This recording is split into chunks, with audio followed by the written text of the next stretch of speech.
Assalamualaikum warahmatullahi wabarakatuh. Perkenalkan, nama saya Titin Anggraini dengan NIM 2012-186. Di sini saya akan menjelaskan mengenai tentang ijtihad.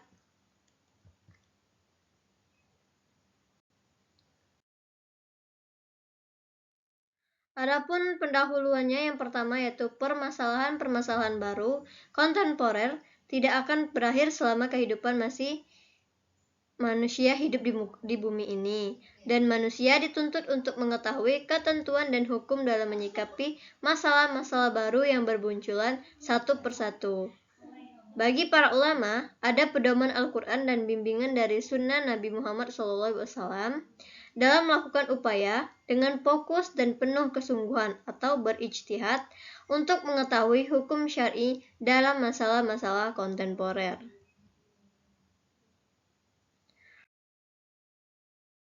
Adapun latar belakangnya yaitu aplikasi ijtihad yang kontekstual dalam pembaruan hukum Islam merupakan salah satu kemungkinan yang bisa mengatasi nestapa keprihatinan masyarakat muslim kontemporer.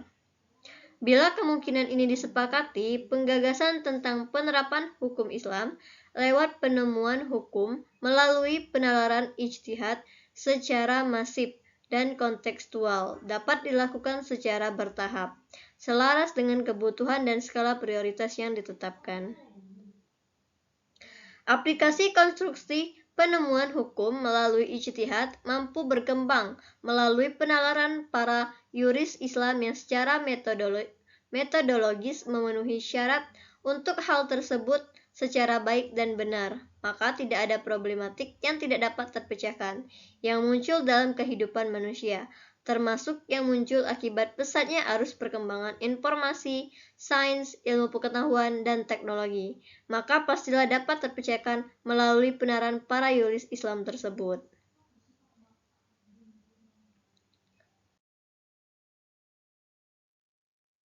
Adapun yaitu pengertian tentang ijtihad. Kata ijtihad itu berasal dari kata jahada yang berarti al-toko atau daya, kemampuan, dan kekuatan, atau berarti al-masyaqo yaitu kesulitan atau kesukaran. Dari itu, ijtihad menurut pengertian bahasa bermakna bazal al-wuswa al-majhud, yaitu pengertian segala daya dan kemampuan dalam satu aktivitas dari aktivitas-aktivitas yang berat dan sukar. Ijtihad adalah masdar dari fi'il madi, ijtahada, atau penambahan hamzah dan ta pada kata jahada menjadi ijtihada pada wazan ifta'ala berarti usaha itu lebih sungguh-sungguh. Seperti halnya kasaba menjadi iktasaba yang berarti usaha lebih kuat dan sungguh-sungguh. Oleh sebab itu, ijtihad berarti berusaha keras atau pengerahan daya upaya atau istafrak alwus atau bazal alwus. Sementara itu, adapun secara istilah para ulama yang mendefinisikan apa saja ijtihad itu. Yang pertama yaitu dari Wahba Zuhaili. Ia berpendapat mengenai tentang ijtihad adalah melakukan istinbat hukum syariat dari segi dalil-dalilnya yang terperinci di dalam syariat. Dari Abdul Hamid Hakim, ijtihad adalah mengerahkan segenap kemampuan dalam rangka untuk memperoleh hukum syara dengan jalan istinbat dari Al-Quran dan As-Sunnah. Dari Al-Midi berpendapat ijtihad yaitu menghabiskan kemampuan dalam mencari dugaan kuat suatu masalah hukum syara sampai merasa sudah tidak ada tambahan kemampuan dalam mencarinya. Menurut Abdul Wahab, Kholab menerangkan ijtihad dalam arti luas yang meliputi beberapa hal, yaitu yang pertama, pencurahan segenap kemampuan untuk mendapatkan hukum syara yang dikehendaki oleh nas yang zanni dalalanya. Yang kedua yaitu pencurahan segenap kemampuan untuk mendapatkan hukum syara yang amali dengan menetapkan kaidah syar'iyah atau syar'iyah kulliyat. Yang ketiga yaitu pencurahan segenap kesanggupan untuk mendapatkan hukum syara yang amali mengenai masalah yang tidak ditunjukkan hukumnya oleh nas dengan sarana-sarana yang diperbolehkan oleh syara guna ditetapkan hukumnya.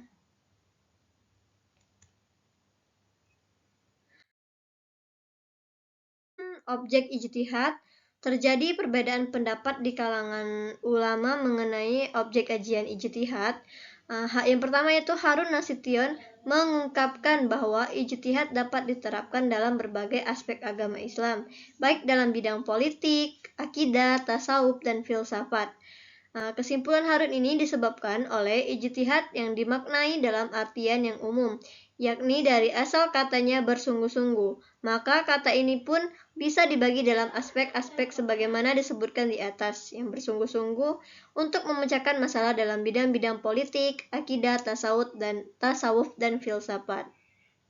Sedangkan menurut Ibrahim Hossein, ijtihad dapat dilakukan hanya pada 2 poin saja. Yang pertama, sesuatu masalah yang hukumnya ditunjukkan oleh dalil-dalil zonni yang kemudian terkenal dengan masalah fikih. Kedua, suatu masalah yang hukumnya sama sekali belum disinggung, baik oleh Al-Quran, Sunnah, maupun ijma'.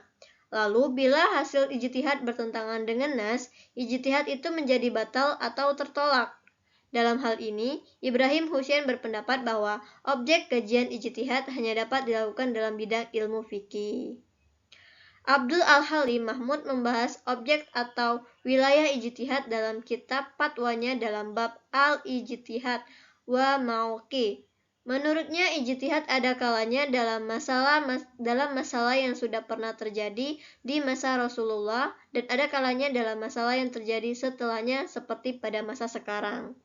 Namun, ijtihad dalam masalah-masalah yang belum pernah terjadi di masa Rasulullah atau terjadi di masa sekarang, yaitu pencurahan seorang mujtahid dalam memecahkan tema masalah baru atau kemuskilan baru itu pada porsinya dengan menggunakan kaidah-kaidah kulliyat atau pokok dari kaidah-kaidah Qur'aniyah dan kaidah-kaidah sunnah nabawiyah, baik kaidah pengharaman atau kaidah penghalalan.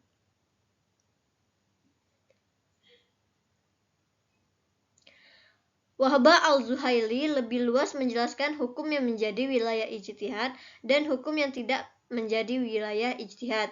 Yang bukan wilayah ijtihad adalah hukum-hukum amali yang sudah umum berlaku dan diketahui secara umum yang ditetapkan berdasarkan dalil yang qat'i, al-thubut qat'i al-dalalah. Hukum-hukum semacam ini seperti wajibnya sholat 5 waktu, wajibnya puasa Ramadan, wajibnya zakat, wajibnya haji, wajibnya membaca syahadatin, haramnya zina, haramnya mencuri, haramnya membunuh, haramnya minum khamar, dan segala sanksi-sanksinya yang telah ditetapkan oleh Al-Quran atau As-Sunnah.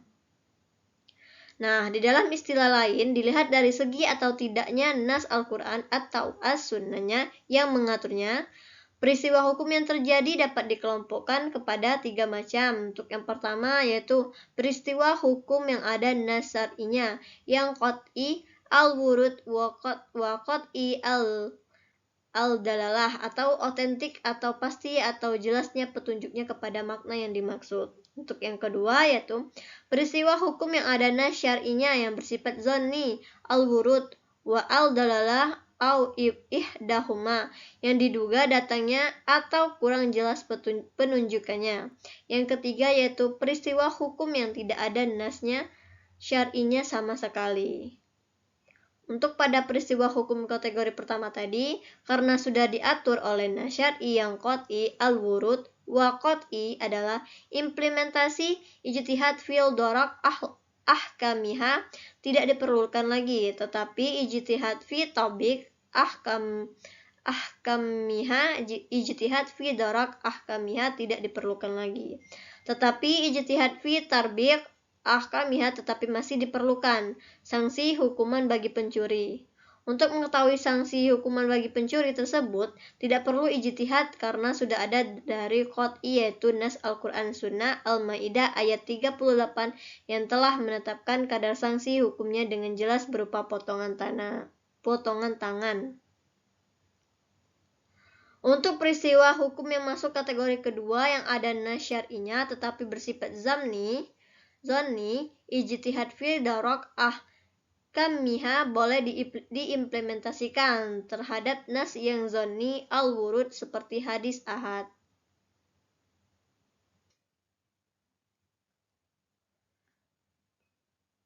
Diorientasikan untuk membuktikan betul tidaknya hadis tersebut berasal dari nas dari Nabi Muhammad SAW atau menetapkan kehujahannya.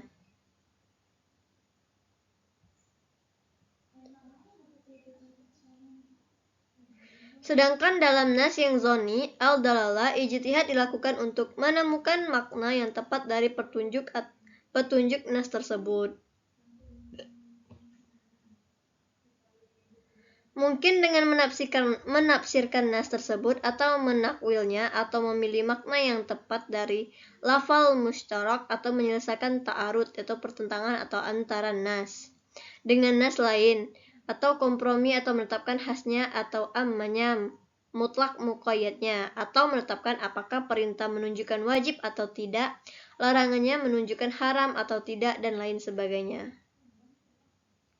Nah, perbedaan pendapat di kalangan ulama terjadi di seputar implementasi ijtihad fi darok al-ahkam untuk peristiwa hukum kategori ketiga, yaitu percaya hukum yang tidak ada nasnya sama sekali.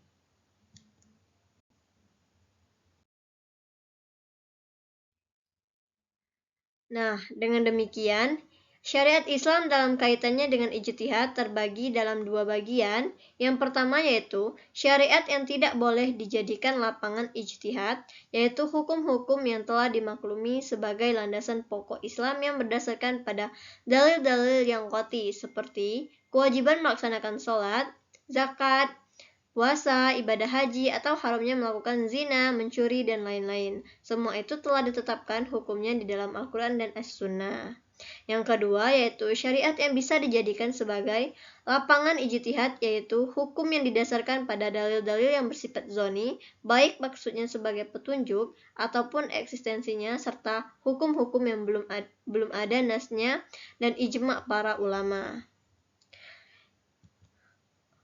Oke, baik. Sekian penyampaian materi tentang ijtihad dari saya. Saya akhiri. Wassalamualaikum warahmatullahi wabarakatuh.